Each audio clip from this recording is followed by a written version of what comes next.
Okay, this is question 5. You can use this rule to work out the total cost of hiring a car. So it says the total cost is £4 per hour plus £12.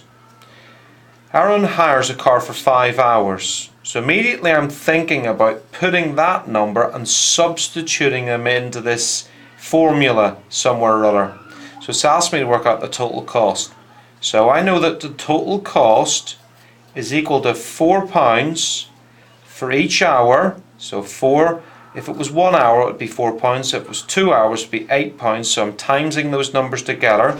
So £4 times by 5 hours, and I have to add on the £12 afterwards because it says plus £12. So 4 times by 5 is 20 plus the £12, which is going to get me £32. It then says Raj hires a car. The total cost is £40.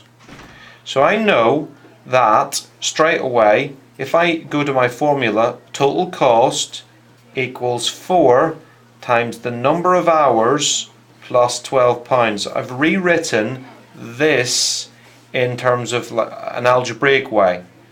So I can take my total cost, which I know is worth 40, 4 times by the number of hours plus £12. I need to undo this, so I can take my £12 away from the 40, which gives me £28.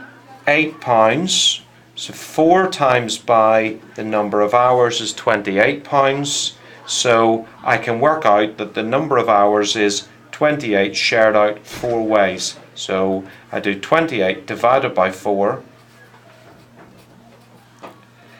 So the number of hours is worth 7. So the hours is 7 because 7 times 4 is 28. This is another question with some substitution. Question 6. It asks us to work out the value of 2f plus 7. But it tells me that f is worth 8. So this means 2 times by f, which I know is 8, plus 7. I need to make sure that I do the timesing first. So I get 16 plus 7. And I know that 16 plus 7 is 23. So I circle my answer there. You get 2 marks for that question. It's worth to note that actually this line of writing out 2 times by 8 plus 7 is where you get your first mark. The second mark obviously comes from getting the correct solution. Okay, this question, it gives us another formula. It says T equals 3G plus 5H. And it tells us that G is minus 2 and H is 4. And it's asking us to work out the value of T.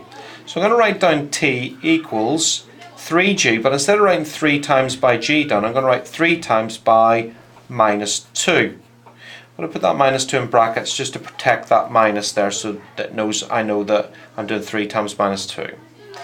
Plus 5H, which means 5 times by H, and I know that H is 4.